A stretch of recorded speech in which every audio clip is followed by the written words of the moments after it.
అనూహ్యమైనటువంటి సంఘటన చూస్తున్నాం. ఇప్పుడు నా పక్కన బాక్స్లో చూస్తున్నది ఒక కారులో వెళ్తున్నటువంటి వ్యక్తి తీసినటువంటి విజువల్. ఇది ఎక్కడయ్యా అంటే కాజా టోల్గేట్. కాజా టోల్గేట్ అంటే విజయవాడ గుంటూరు మధ్యలో నాగార్జున యూనివర్సిటీ దగ్గర ఉండేటటువంటిది. ఇంతవరకు టోల్గేట్లు అంటే సాధారణంగానే ఎత్తులో కడతారు, ఎస్పెషల్లీ హైవేనే ఎత్తులో కట్టారు. కింద ఉన్నటువంటి ఊళ్ళు డౌన్లో కనబడుతుంటాయి, హైవే ఎత్తుగా కనబడుతుంటుంది. వాస్తవంగా అమరావతి ప్రాంతం డౌన్లో ఉంటుంది.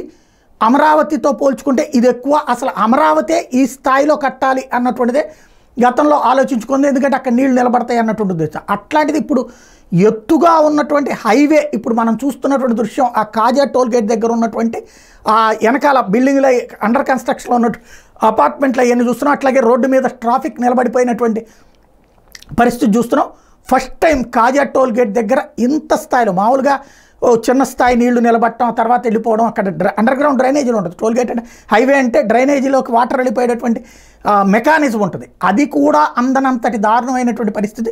ఫస్ట్ టైము చివరికి పోలీస్ యంత్రాంగం అంతా ఆ ప్రాంతానికి రాకపోకల్ని నిలిపివేసి ఆ నీళ్ళని ఎలాగ పంపించాలన్నటువంటి దాని మీద పరుగులు పెట్టాల్సి వచ్చింది.